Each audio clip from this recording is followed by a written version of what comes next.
yang berbahagia. Pada hari ini seolah-olah kita telah mengalami kehidupan yang baru dan suasana yang baru. Setelah sebulan kita melatih diri kita, menempa jiwa kita dengan harapan semoga dengan latihan ini mendidik jiwa kita menjadi jiwa yang mempunyai rasa kebersamaan yang tinggi. Mengapa? Salah satunya adalah karena kita sudah tahu bahwa lapar itu adalah tidak enak, bahwa lapar itu terasa sangat tidak sedap, tidak enak buat kita, tentu tidak enak juga buat orang lain. Haus itu juga tidak tenang, tentu tidak tenang juga bagi orang lain. Kalau kita yang enak-enak, tentu orang lain juga menginginkan yang namanya enak-enak. Kalau kita senang dengan dapat baju baru, tentu si miskin juga senang mendapatkan baju baru. Tentu mereka juga bahagia ingin membelikan putra dan putrinya yaitu untuk baju baru, baik sepasang, dua, atau bahkan sampai kepada 4 pasang kepada anak kita dan anak hadirin sekalian. Tentu si miskin juga ingin seperti itu, tapi sayang terkadang satu pasang pun susah mereka dapatkan karena tidak ada uang pada diri kita masing-masing.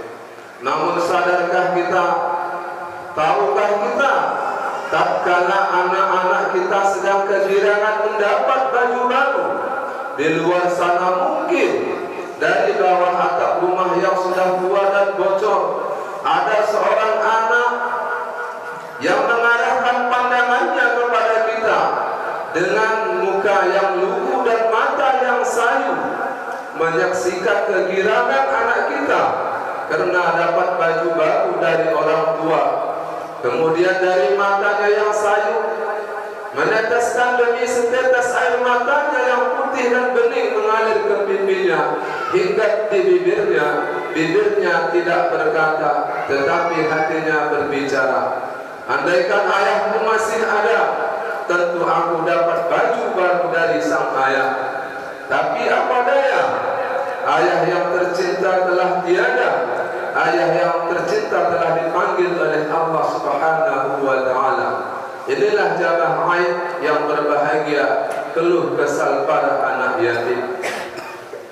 Setelah kita keluh kesah dari seorang anak yatim, ternyata masih ada juga anak yang mengeluh, yang masih memiliki kedua orang tua. Sekarang coba kita arahkan pandangan kita ke kehidupan mereka. Ada seorang ayah dan beberapa anaknya dengan muka yang pucat dan tubuh yang kusut dan mata yang cekung dengan mengusap dada. Ia berjalan setelah berhari-hari berusaha namun tidak mendapatkan uang yang cukup untuk membelikan baju dan makanan untuk anak-anaknya. Di dalam hatinya berkecamuk dengan sejuta perasaan dan berkata dengan suara yang lirih, "Ya Allah, kemanakah kaki dan tangan ini kulangkahkan dan kutadahkan untuk meringankan beban hidup ini? Jangankan untuk membelikan baju baru untuk anak-anakku, membeli beras pun aku tak tahu harus kemana." Ini adalah wajah sedih dari seorang ayah. Akankah ada orang yang mengulurkan tangan untuk mereka? Adakah orang yang membukakan hati dan pandangan untuk membantu meringankan beban yang mereka miliki? Di dalam Al-Quran Allah telah menjelaskan, wa ati dzal qurba haqqahu wal miskin.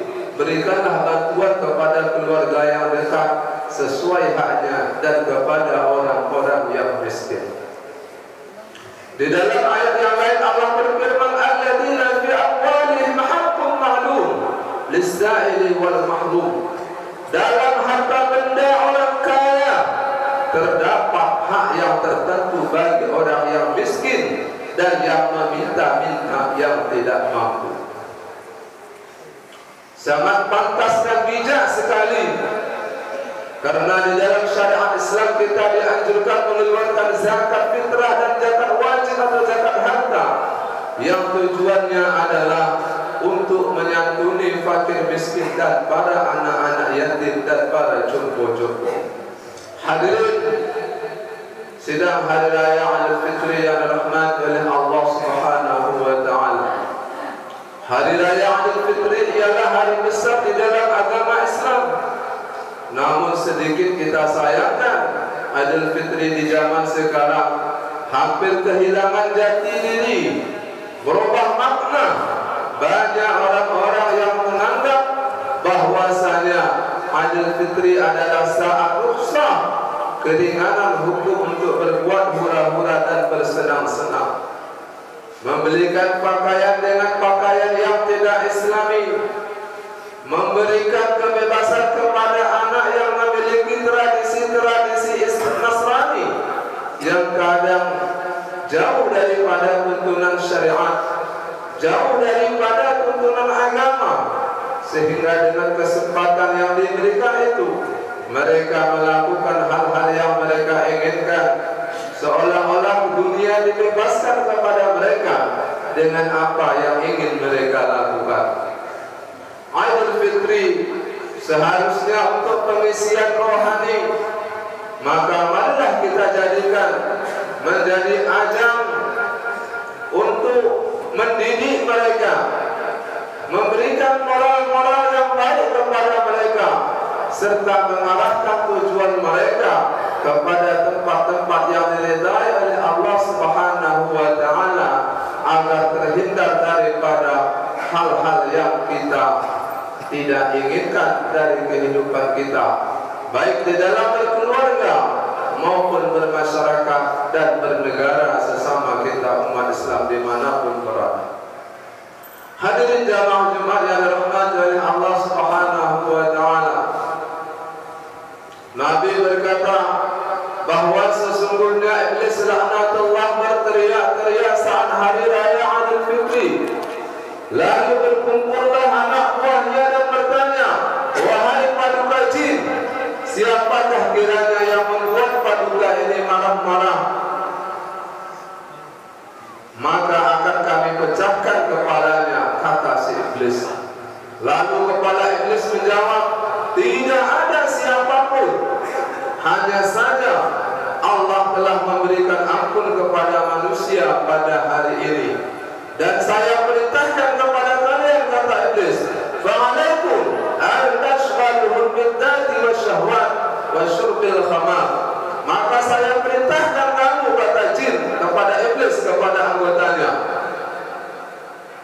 menjadikan mereka manusia agar mereka sibuk dengan kesenangan-kesenangan nafsu dan syahwat dan mereka bermabuk-mabukan hatta yadhallahumullah, sehingga Allah pun murka kepada